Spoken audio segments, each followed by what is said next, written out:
Well, we had talked about this before. You and Fredo were actually friends since you guys were little kids. Yeah, hell yeah. Fredo ends up moving out to LA, and it seemed like the drug use continued and got heavier.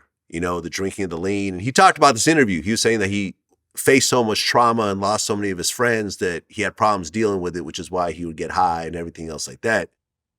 But then he ended up having liver failure. He ended up in the hospital. He was talking about going to rehab. But then in 2018, he ended up passing away.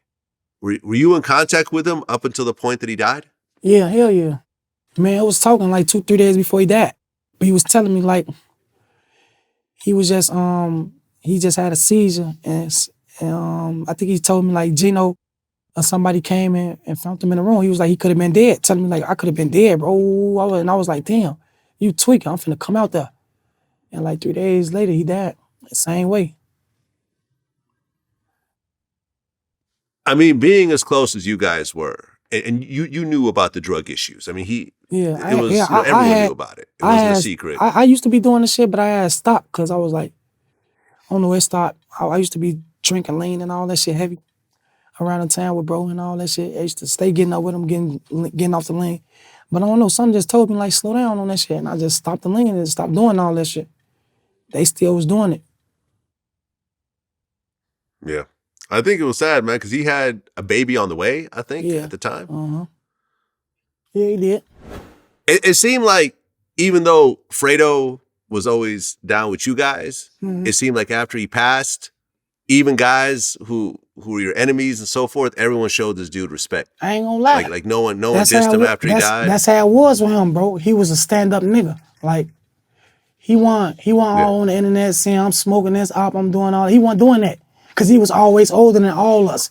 So just imagine he older than all us. He like 30. He was like, say for instance, me and Sosa, I'm 19, Sosa 16, 15, 16, 17 at the time. Fredo was like 21, 22. He was older than all us. So he was the oldest one out of us. So that's why he carried himself a little different. He was 27 years old. Yeah, he carried himself a little different. Yeah, he was 27 when he died. Yeah, he carried himself real different, man, bro. It's sad. Mm-hmm. Yeah, man. I never got a chance to meet him, but I've always liked his music. I always respected like his energy. Like I said, the way he carried himself. Cause nigga, like he had ties with Fruits of Drake, all them back then. Like he was fucking with them back then, and they knew who he was back then. Yeah. Yeah, man. I'm sorry if you're lost. Like I said, I never got a chance to meet him, but you guys were obviously real close. So I'm sorry that happened to you. For sure.